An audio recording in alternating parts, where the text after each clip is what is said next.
A very good morning. You're watching Rajya Sabha TV. I'm Tina Jha with the breakfast news. These are the headlines we are tracking this morning. Centre announces relief package of 5,083 crore rupees for Maharashtra and Madhya Pradesh, reeling under severe drought conditions. Opposition calls it insufficient.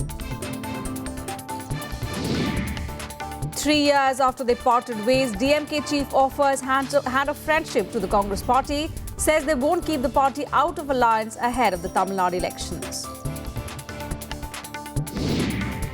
In a snub to India, Nepal's Prime Minister to visit China in his first overseas trip after taking charge. Formal agreement to import fuel likely to be signed during the visit. Death toll in Pakistan, government building suicide attack climbs to 26. Jamaat-ul-Ahrar claims responsibility for the attack, which is the deadliest since the Peshawar school carnage. And United States says coalition airstrikes have killed 10 Islamic State commanders in Iraq and Syria, including those linked to the Paris attacks.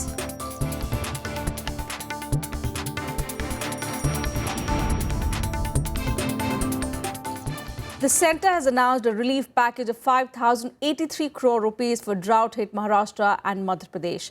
The decision was taken at a high-level committee meeting headed by Home Minister Rajnath Singh and attended by Agriculture Minister Radha Mohan Singh, Minister of State for Finance Jayant Sinha and Vice Chairman of the Niti Aayog Arvind Panagria.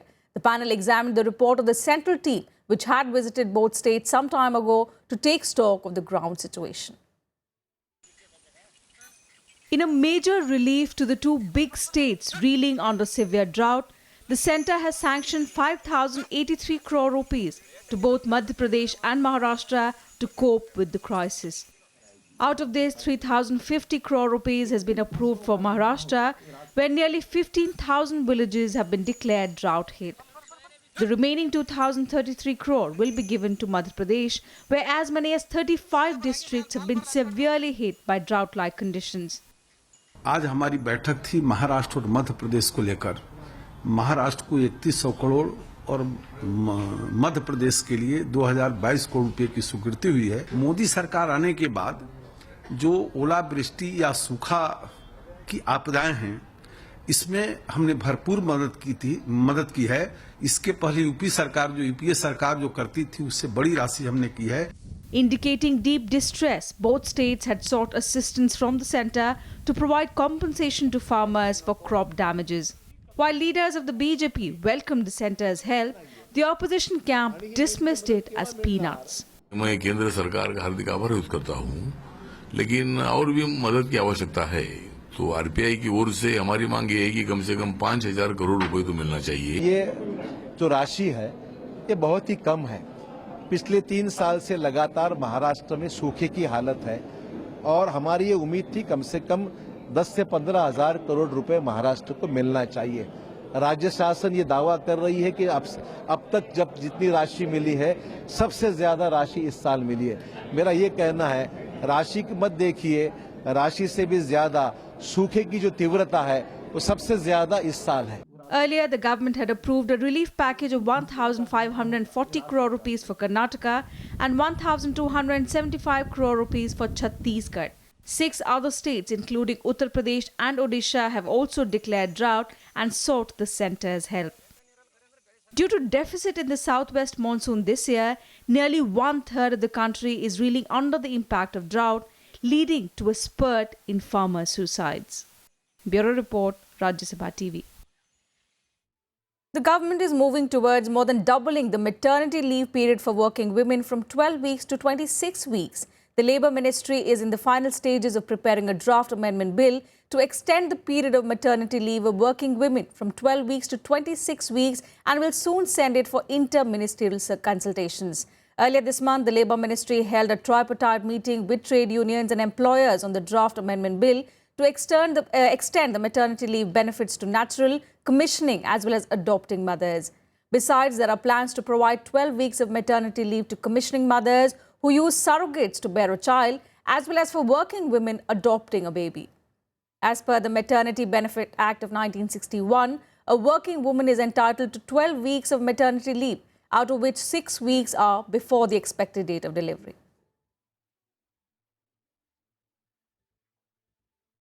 And the big political news of the day, the DMK has invited the Congress to join the alliance led by the party for the upcoming assembly elections in Tamil Nadu.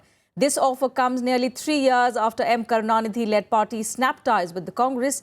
An indication to this effect had come as early as in July this year, when DMK Treasurer M.K. Stalin and Congress State Unit Chief Ilangovan had said that the two parties would work together to protect the interests of the people of Tamil Nadu, in particular the oppressed sections. Party Chief M. Karunanidhi told reporters in Chennai, and I quote, "We will not exclude Congress while inviting alliance parties to join the DMK-led alliance," unquote. The DMK had in early 2013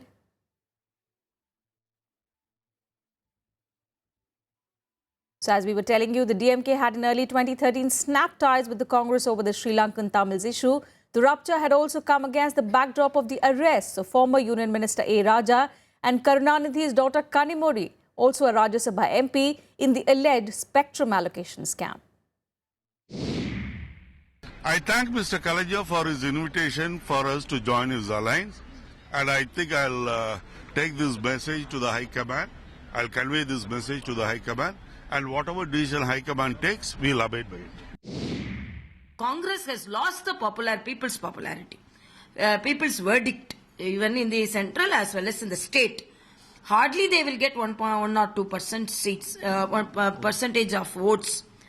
So let us see. But Congress cannot gain strength in Tamil Nadu individually. That is my opinion.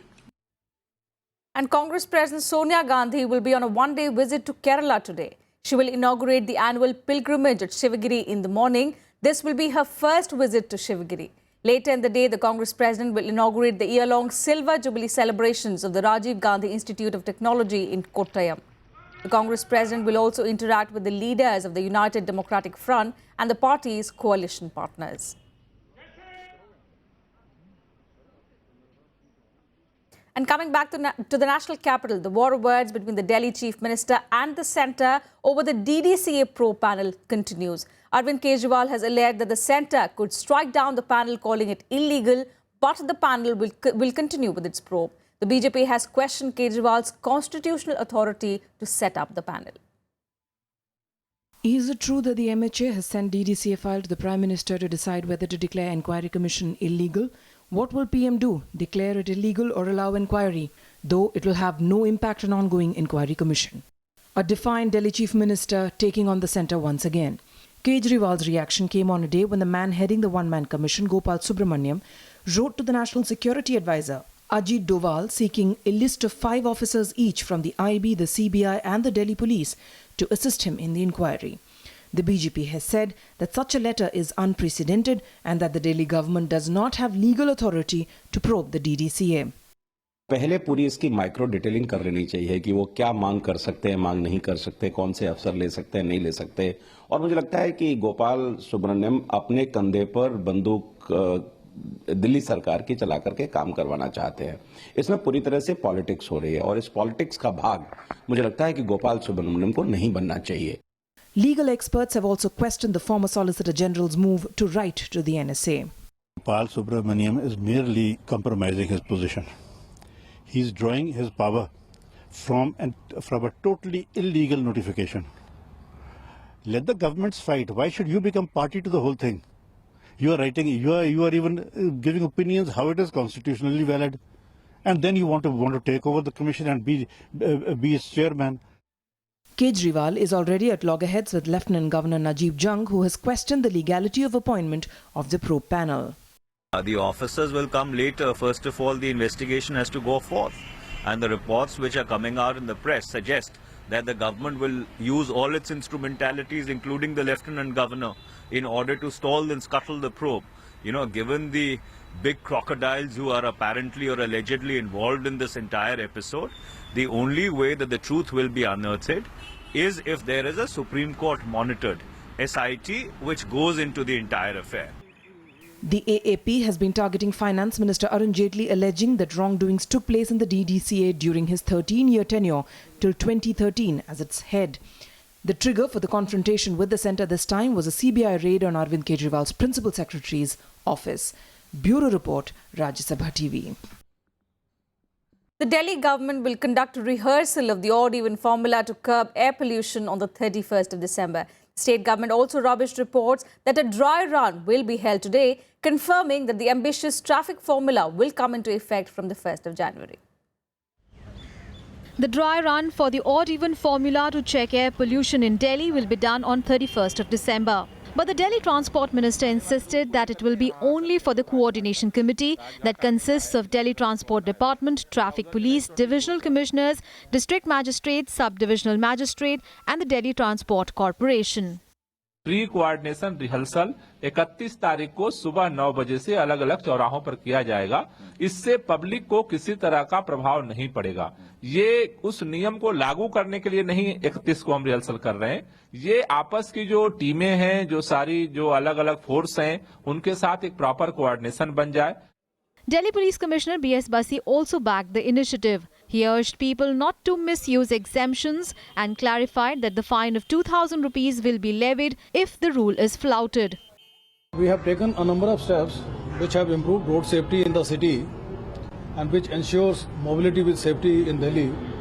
So this will be another task.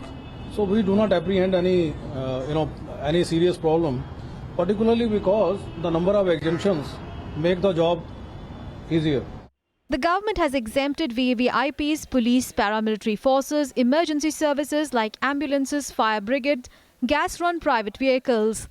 The private vehicles with odd and even numbers will run on alternate days on a trial basis for a fortnight from 1st of January 2016. Bureau Report, Rajya Sabha TV. The annual report on print media has painted a rosy outlook for the industry. It indicated that the print media registered a growth of 5.8% in 2014-15. 5,870 new publications were registered in the year, while 34 went out of operation. Information and Broadcasting Minister Arun Jaitley said, despite the digital shift of the media, print remained a safe bet in India. Releasing the 59th annual report on the print media, Information and Broadcasting Minister Arun Jaitley pointed out India as an exception to the worldwide trend of decline in print media. He underlined that the consumer of news has to discern truth from the differing viewpoints and versions. Internet medium के बाद विशेष रूप से print media की circulations या अपने आप में स्थायी हो गई हैं या कई स्थानों पर कम है, लेकिन भारत इसका एक एक्सेप्शन रहा है. Jaitley also stressed that the dividing line between facts and opinion had become very blurred. Print media, he said, has an opportunity to bring clear facts amidst explosion of electronic media.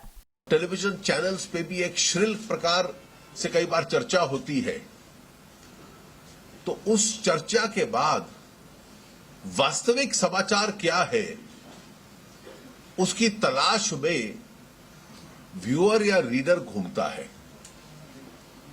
और print media के लिए इसलिए बहुत बड़ा अवसर है कि वो जो स्पष्ट सरल न्यूज है, बिना किसी ओपिनियन के उस तक पहुंच जाए. Of the over 1 lakh publications registered till 31st March 2015, Hindi had a figure of 42,493, followed by English with 13,661. State-wise analysis showed Uttar Pradesh with 16,130 publications, Maharashtra with 14,394 and Delhi with 12,177.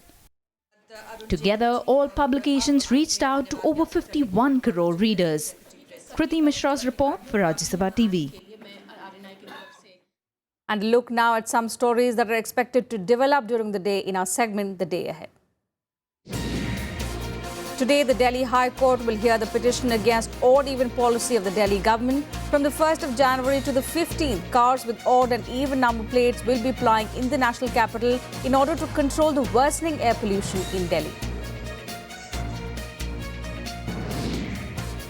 The counting of votes for the Karnataka biennial elections held in 25 MLC seats will take place today. Biennial elections to 25 seats of Karnataka Legislative Council from local authorities constituencies held on the 27th of December, in which 125 candidates were in the fray. The biennial election is a litmus test for Chief Minister Siddaramaiah, who hopes that Congress boosts its strength in the upper house, where the ruling party has been facing embarrassing moments due to lack of numbers in the 75-member council. Counting of votes for 6 seats will also take place today for the Telangana Legislative Council by-polls. Polling to the 6 seats in Telangana Legislative Council from local bodies constituency in 4 districts was held on the 27th of December. 19 candidates were in the fray for the elections. The notifications will be issued today for the 3rd phase of the Haryana Panchayat polls. Polling will be held in 3 phases on the 10th, 17th and 24th of January.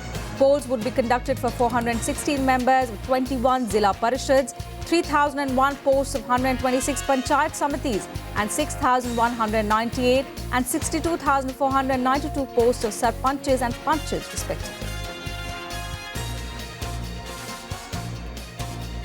Time for a very short break here. More news and updates on the other side. Don't go anywhere.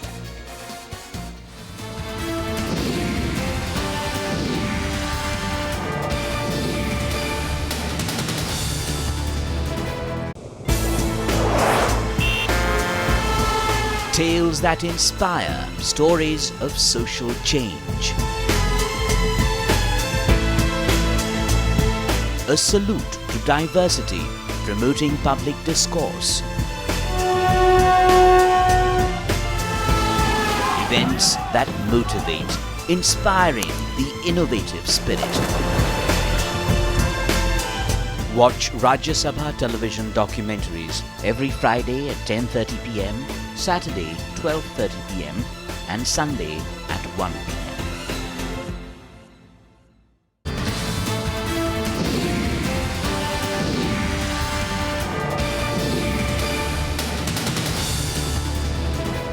Welcome back. You're watching Breakfast News. Now, at a time when Prime Minister Narendra Modi has made foreign policy the showpiece of his government, a parliamentary committee is accusing the Foreign Ministry of neglecting it and eroding the government's credibility by turning a blind eye to its needs. In its latest report, the Parliamentary Committee on Foreign Affairs has pointed out that promises made overseas by the President, Prime Minister or the Foreign Minister are not being fulfilled. It has further held the Finance Ministry responsible for this state of affairs. The biggest challenge facing Indian foreign policy is not Pakistan, it is the Ministry of Finance. The Ministry of Finance has been seriously undermining the credibility of the government of India internationally. Prime Ministers, the previous one and the present one, go to foreign countries, announce commitments, development grants, specific projects, and Finance Ministry doesn't release the money. With 31 members, the Standing Committee of Foreign Affairs is represented by MPs of all parties, including the BJP and the Congress. The committee unanimously states that the Foreign Ministry's functioning is not in tune with the aspirations of nation. It has recommended not only an increase in the Ministry of Foreign Affairs Committee's budget, but also a separate provision for promises made overseas. We are saying insulate the foreign grants from any other budget cuts or restraints or constraints that the Ministry of Finance imposes, because this engages our national credibility. You see, after all, we are a country that must be taken seriously in the world. The most recent example of this are promises made at the Africa Summit that involved 54 countries from the continent. It was the same story at summits of the ASEAN, SAARC and other. The Parliamentary Committee says a separate fund to honour such commitments is the only solution to the problem. Standing Committee also feels that there is a lot of frustration inside the Ministry of External Affairs due to these reasons: lack of fund, sort of a staff and under support by the government. In such a situation, how can we expect India's bigger role on international fora? Akhilesh Suman with camera person Sudhanshu in Delhi for Rajya Sabha Television. Now, in what's being seen as a major snub to India, Nepal's recently elected Prime Minister KP Sharma Oli will be visiting China for his first ever state visit in January next year. The confirmation of the visit comes at a time when India and Nepal are facing a strain in the bilateral relationship over the Madhesi issue. Nepali Prime Ministers have traditionally visited India on their first state visit abroad in a nod to historically close ties between the two South Asian neighbours. Oli's visit comes shortly after the week-long China visit of Nepal's Deputy Prime Minister Kamal Thapa. Thapa confirmed that a formal agreement to import fuel from China will be signed during the visit. Earlier in October, China had provided 1.3 million litres of petrol to Nepal to cope with the severe fuel crisis due to the Madhesi blockade on the Indo-Nepal border points over the new constitution. इन्धनको बारेमा सम्झौता गर्न भनेर हामी गएका थियौँ र इन्धनको बारेमा सम्झौता चाहिँ कुरा उल्लेख पनि भएको थियो जुन अवरोध चाहिँ खडा भएको थियो त्यसका बारेमा चर्चा भएको छ खास गरी अब विभिन्न विकल्पहरुमा अब यो करलाई चाहिँ छुट दिने अन्तर्राष्ट्रिय बजारको आधारमा गर्ने. And news from another neighbor, the death toll from a suicide bomb attack on a government office in Pakistan's Mardan rose to 26, with more than 70 injured in the blast.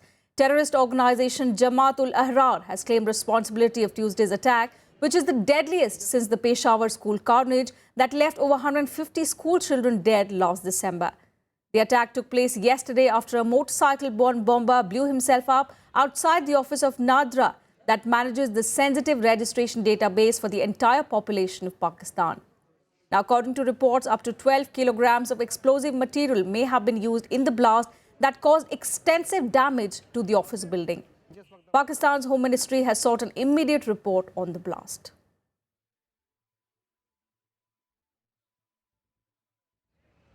And in other international news, the United States military has said that 10 Islamic State militants have been killed in coalition-led airstrikes in Iraq and Syria, among those killed as chiefs who were directly linked to the Paris terror attacks. A US-led coalition has killed 10 Islamic State leaders in the past month with targeted airstrikes, including individuals linked to last month's attacks in Paris. Over the past month, we've killed 10 ISIL leadership figures with targeted airstrikes, including several external attack planners, some of whom are linked to the Paris attacks. Others had designs on further attacking the West.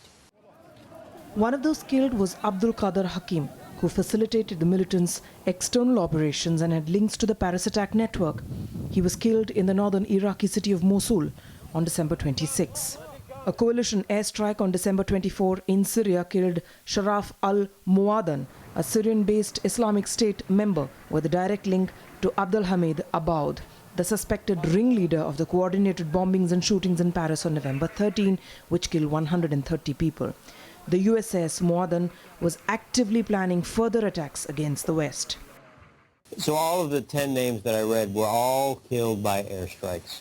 And I don't have a listing of what platform conducted each strike. Many of these are conducted with Predators or other unmanned vehicles, but not exclusively. So I don't have the breakout, but they were all done from the air.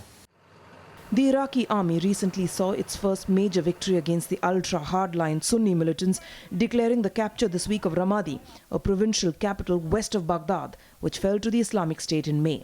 The United States and its allies conducted airstrikes against Islamic State in Iraq near several cities, including Tal Afar and near Ramadi, where Iraqi forces declared victory over Islamic State fighters over the weekend.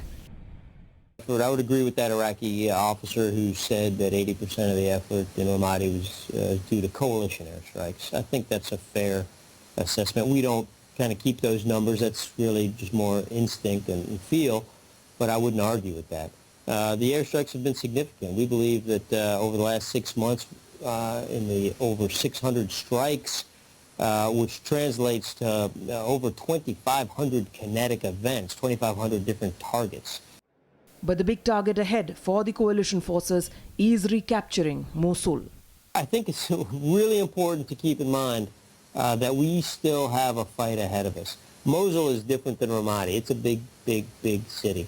And it's going to take a lot of effort. It's going to take more training. It's going to take more equipment, and it's going to take patience.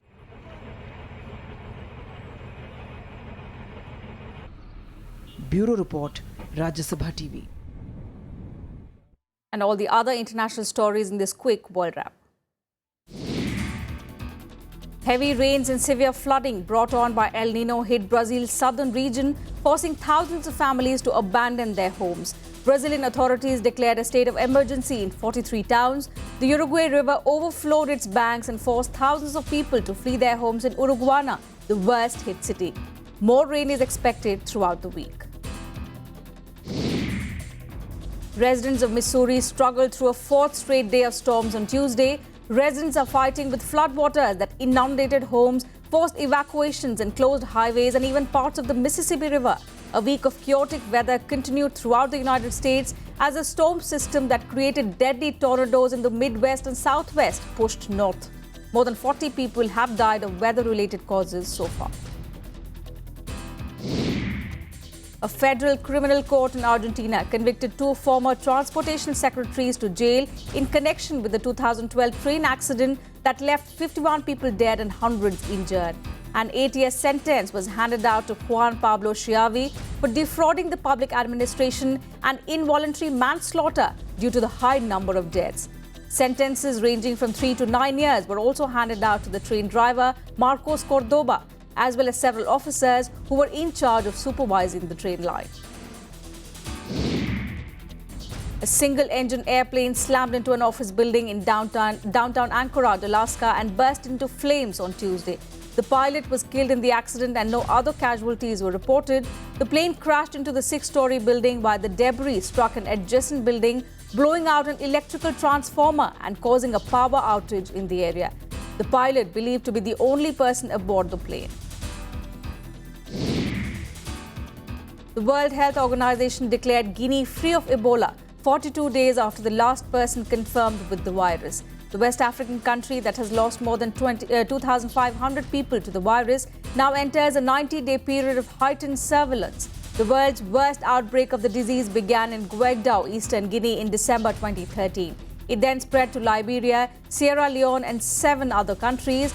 In all, more than 11,300 people died of Ebola. And a look now at all the sporting action this morning. The Indian football team suffered a big blow ahead of their SAF Cup semis as star striker Robin Singh was ruled out of the tournament due to a knee injury. Robin Singh has netted twice in India's 2-0 win over Sri Lanka in their opening game. Now the main responsibility lies on Sunil Chhetri and Lallianzuala Changte in Robin's absence. India will face Maldives in the first semi-final on Thursday. Australia won their 8th consecutive series against the West Indies as they thrashed them by 177 runs in the second test at Melbourne to retain the Frank Worrell Trophy. All-rounder Mitchell Marsh claimed 4 wickets for Australia. Chasing the unlikely target of 460, the West Indies batted patiently in the early stages and went to tea on 146 for the loss of 4 wickets. The test seemed destined for a 5th day, but Marsh sparked a collapse midway. Although Jason Holder and Dinesh Ramdeen both scored half-centuries and shared an aggressive 100-run partnership, but it did not help from Australia knocking them down. Manchester United manager Louis van Gaal said he will not quit even though his side has failed to win their last 8 contests across all competitions. On Monday, United played out a goalless draw against Chelsea at home. The Red Devils are now 6th in the points table, a point adrift of Crystal Palace, who are a rung above in the English Premier League.